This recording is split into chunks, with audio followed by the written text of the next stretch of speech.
Now we're going to be running through a little presentation, I understand. Yes, I wanted to do a bit of a blend because, showing some of the things without any numbers feels like, not really strong if you tell it like that. Yeah, that's perfect. So we all like pictures. Let's get into it. Yeah, let's first start. Yeah, unleash gaming, win the war, win the throne. The first thing I wanted to go like, why even listen to me? What's Utomik? Because most people that come to this conference, everybody comes on stage and everybody knows them. Well, I'm not a known entity, so I'll keep it short. Doki, CEO of Utomik, a subscription-based service. More on that later. And why should I listen? We've been talking about VR and esports. Right. Well, I think one of the other huge things in gaming, which hasn't happened yet, is subscription gaming. It's happened with video. It's happened with music. So how does it work with gaming? Because it is the same. It will be a subscription. But what are the differences? So, why? I think that's a very important question. I used to be a game designer. And one of the biggest frustrations was getting really high ratings, getting people to engage with your game, and then they wouldn't make any money, which is sad because you made a quality product. Right. The nice thing about subscription is anybody who plays, you get your money. And also, we wanted to make games on PC easy. I mean, everybody that thinks of PC gaming thinks it's difficult.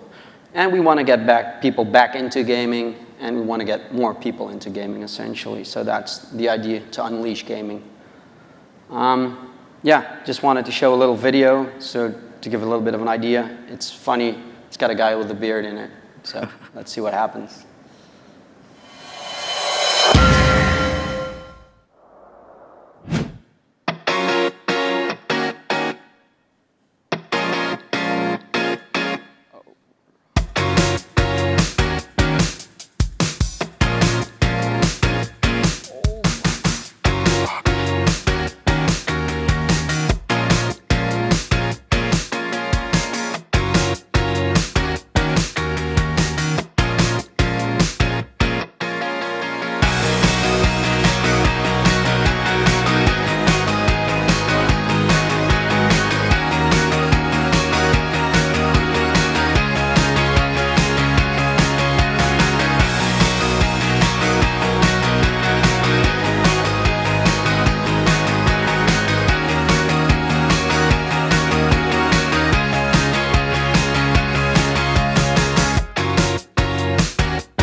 Hey, so it looks like a pretty slick video. Nice. Yeah, thanks.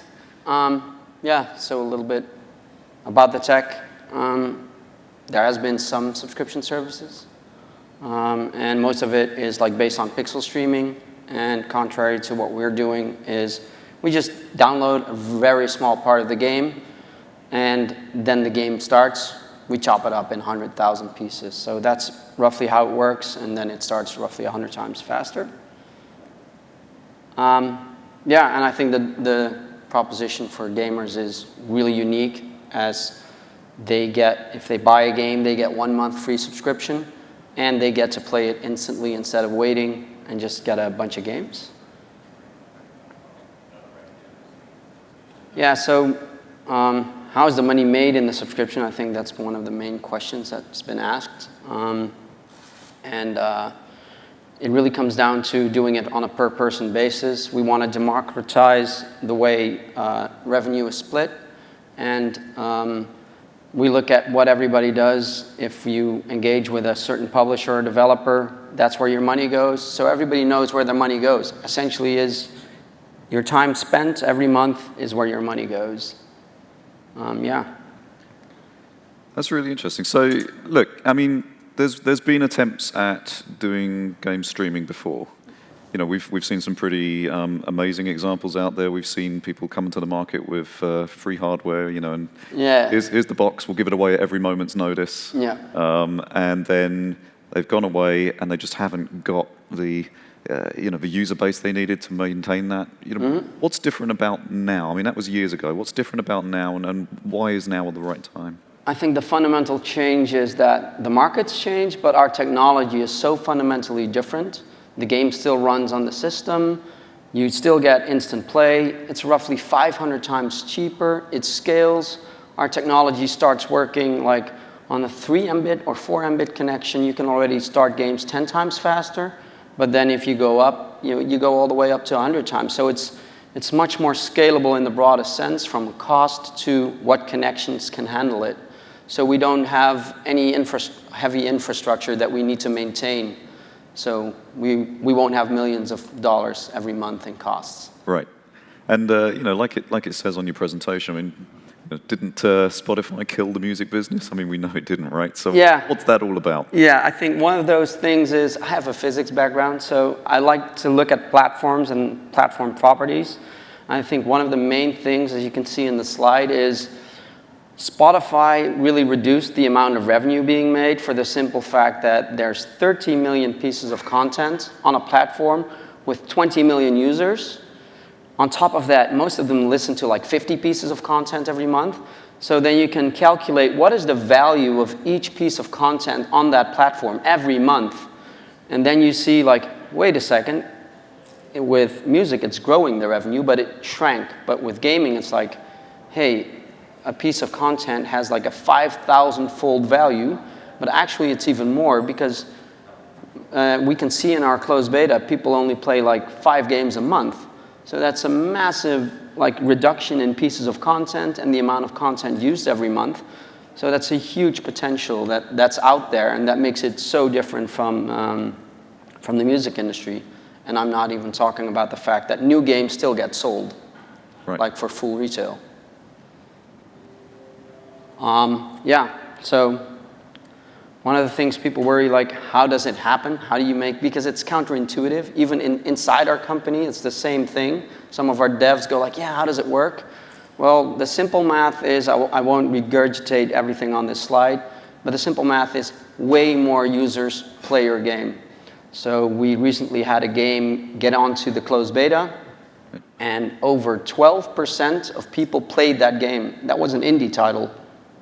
So if you sell it to like 0.05% of users, then you're doing a really good job. But now it's like 20% play it, so that's a lot of incremental revenue. And the awesome thing is you can repeat that. You can incentivize them to play the game again and again. And you get more users that know your content, essentially. Okay, so all right, tell us about the numbers. Let's understand it from a numbers perspective, because that's really important, I think. Yeah, I first wanted to do a little bit about the current reality of the games industry. Right now, there's lots of Steam sales going on, or sales, or Humble Bundle. So the prices are actually under pressure from the get-go. G2A, not many publishers love them, but if they're honest, the reason they get that stuff is because of themselves. You know, they want to sell their units. So that's part of the thing, that there's a kind of a race to zero going on. So now I wanted to map things to compare subscription and see about the life cycle of a game and figure out where subscription fits. So the interesting part is, if you have a AAA title, in the beginning it has like a 1.5% conversion rate if you sell a couple of million units. And has a price point of like $50, sometimes even more, sometimes a bit less. But then as time progresses, there's a multiple that happens, which means the price goes down 5-fold and the conversion goes down 10-fold. Multiply that, then all of a sudden the amount of money you make per user goes down roughly 50 times. Wow. So what we've done, or what I've done, is thanks to Steam Spy. I really got to thank the guy from Steam Spy, by the way. Without him, I wouldn't have this data. So what I've looked at is, to compare apples with apples, I wanted to do a per user basis, per 1,000 users, because otherwise the numbers become too small. So what is the revenue of a game on a given platform, like Steam, if at launch, and what after Steam sales, and what is it on Utomik? We have some data from the closed beta. So now we know some of this data. And as you can see, I also wanted to show this. Some people go like, yeah, don't show this, our PR. I said, yes, we have to show this. In the beginning, it makes no sense, as you can see from the graph. Don't put it in subscription. You're never going to make more money. This is not just about pulling away too much money from gamers. It's also about making a living. I mean, sometimes I think gamers forget that a lot of people put a lot of effort and passion into games, as I did for many years. But the funny thing is then, if you compare it to the subscription to the when it's in the long tail, like a year after in the Steam sales, then you more than double the revenue for that game. I won't go into all the math behind it. If someone's interested, visit our booth here or contact us.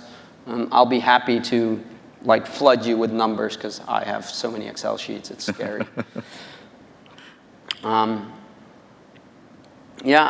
So for me, the catch line is just subscription gaming is not something that will be a threat. I think it will be something that will redefine how much money will be made in the gaming industry, because it will grow the market and it will create so much value for all the old titles out there. And what I forgot to mention is that for indie titles, it means that launching into a subscription, you'll make way more money. We have an indie title, as I said, that had 12% reach within our platform today. I mean, that's really big. That is phenomenal, and especially for an indie developer, right? I mean, that's the difference between actually making some money and getting nothing for all that effort. Yeah, when I saw those numbers, I was like, when all the games that we developed ourselves, it was like, I don't know, we got so many people, so many hours of playtime, but so few like bought the game. We made $1,500. I mean, this was like 10 years ago, I have to admit it, but still, the game got such good reviews. And then I love this concept where if you have an indie game and you get an audience, you will make a lot more money. Absolutely. So yeah, now you can, fact. I forgot to mention, always people ask things about cannibalization and subscription, like the Spotify thing.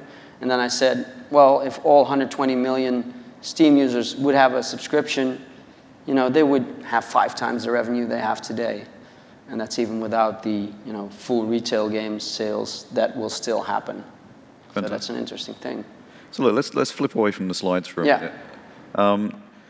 Back in, 2005, I want to say, Crytek, you remember they started developing a cloud gaming system for Crysis. And back then, the reason that they halted development, and they halted development 2 years later, it took 2 years, is because the infrastructure just wasn't there, right? Yep. They just couldn't make it work with the infrastructure, the internet providers.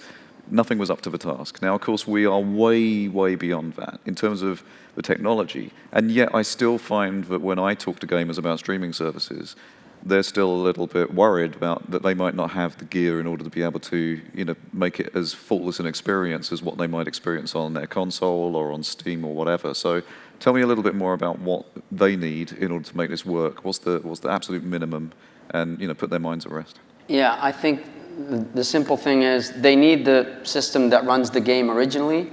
And then if you look at the back catalog titles, like if you look at the new Surface tablet, they will run a majority of all the subscription games. The latest titles, you will still need better hardware, but doing those in the cloud, you can't launch a new title in the cloud because you know how much money that will cost.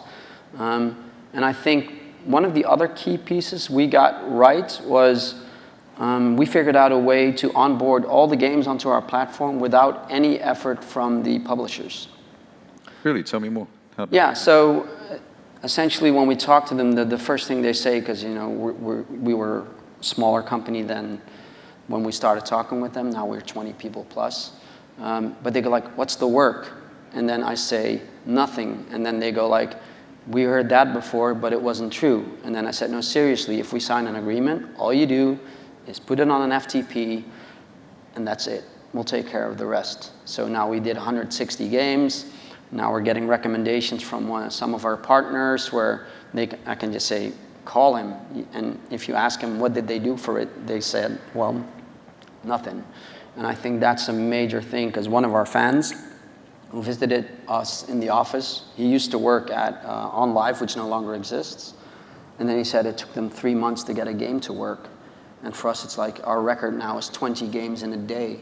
Actually, QA is more work, like getting all the art assets, booting up the game, see if everything works, is more work than actually the technological part, which we worried about the most.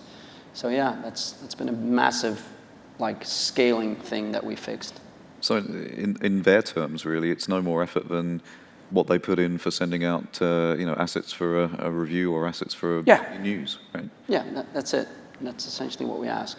And what else do the audience need to know about this? And can you say when it's coming out of beta? Because is it still in beta, right? Yeah, we're still in closed beta, so you can still sign up. Right now, if you're at the event, you can get your key immediately. So it's only for people here. And the goal is to go live in a soft launch late this year. So yeah, that's our target. Right now we have, I believe, 520 or 560 games under contract. And we're finalizing with a lot of the publishers to get more games on board. And we're basically to tell all the gamers that are looking, I'm traveling 10,000, 20,000 miles every month to get more games for them. And the other important thing to note is that not all games will be in subscription. Some will be paid, some not. It will depend on the publishers. Some really love it. Some are a bit more skeptic. We just made the decision we want to provide as many games as possible on the platform. Right. And in terms of the technology itself, what makes this different to all of the other players? Because there's a lot of people out there that are doing streaming at the moment. Yeah, well, we don't do the pixel streaming. We just run the game as it is, so there's no latency issues. The game actually runs as it always runs. Frame rates are good. If you're doing multiplayer, which we don't currently support, but we have an MMO background, there's no latency issues there. So it's just, and the cost level is way lower. And the cost level is also something consumer will feel because, they're going to be charging more because it's an insanity how much it will cost. Fantastic. Listen, sounds really fascinating. I really enjoyed talking to you about this today, Doki. Thanks so much. Appreciate it. You're welcome. All right.